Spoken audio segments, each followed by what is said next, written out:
আপনারা দেখছেন DP news, খবরই জীবন। রক্তদান জীবনদান, কিন্তু অত্যাধিক গরমের কারণে সেই রক্তের সংকট চলছে সারা বাংলা জুড়ে। স্বাভাবিকভাবে সমস্যায় মুমূর্ষু রোগীরা, তাদের পাশে থাকতে এগিয়ে এলো বদ্যিবাটির 1 নম্বর ওয়ার্ড কমিটি। রবিবার এই কমিটির উদ্যোগে অনুষ্ঠিত হলো এক স্বেচ্ছা রক্তদান শিবির, যে অনুষ্ঠানে আনুষ্ঠানিক সূচনা করেন শ্রীরামপুরের সাংসদ কল্যাণ ব্যানার্জি। যে রক্তদান শিবিরে শতাধিক রক্তদাতা স্বেচ্ছায় রক্তদান করেন। পাশাপাশি মাধ্যমিক ও উচ্চ মাধ্যমিকের কৃতী ছাত্রছাত্রীদের সংবর্ধনার অনুষ্ঠান হয়। এলাকায় সফল ছাত্রছাত্রীদের হাতে তুলে দেওয়া হয় উপহার। স্থানীয় কাউন্সিলর অমৃত ঘোষ জানান, প্রচণ্ড গরমের রক্তের সংকট চলছে, তাই মুমূর্ষু রোগীদের পাশে থাকতে তাদের এই উদ্যোগ। একইভাবে মাধ্যমিক ও উচ্চ মাধ্যমিকের কৃতী ছাত্রছাত্রীদের উৎসাহিত করতে তাদের সংবর্ধনার অনুষ্ঠান। এই ধরনের অনুষ্ঠানের উদ্যোগে খুশি এলাকাবাসী। দেখুন, 1 নম্বর ওয়ার্ড কমিটি সারা বছর মানুষের কথা মাথায় রেখে সমাজ উন্নয়নগুলো কর্মসূচি করে থাকে।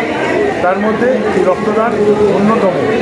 রক্তদান অন্যতম কেন বলবো, এই গরমের সময় রক্ত খুব আকার, তাই আমাদের 1 নম্বর ওয়ার্ডের সমস্ত বাসী এছাড়া পার্শ্ববর্তী এলাকার সমস্ত মানুষ সুসংগঠিতভাবে আমাদের যারা সদস্য আছে 1 নম্বর ওয়ার্ড কমিটি প্রত্যেক মিলে আয়োজন করে। আমরা গতবারে প্রায় 220 জন রক্তদাতা রক্তদান করেছিল, এবারও প্রায় 120 হয়ে গেছে। আশা করি প্রত্যেক বছর রেকর্ড প্রত্যেকবারই ভাঙে, এই আশা রাখবো। মানুষ গরমে মধ্যে রক্ত খুব আকার চলছে, আপনাদের মাধ্যমে দয়া করে আপনারা রক্তদান করুন। গতকাল আমাদের কৃতী ছাত্রছাত্রী সম্বর্ধনা দিয়েছি আমরা প্রায় 75 জন কৃতী ছাত্রছাত্রী মাধ্যমিক উচ্চ মাধ্যমিক উত্তীর্ণ 1 নম্বর ওয়ার্ডের। আমাদের এলাকার সমস্ত গুণী মানুষরা ভিড় করে এসেছিলেন।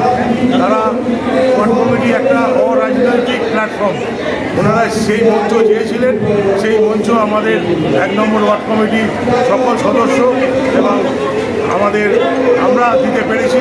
সেই জন্য দেখতে আমার সবচেয়ে খুব ভালো লাগছে।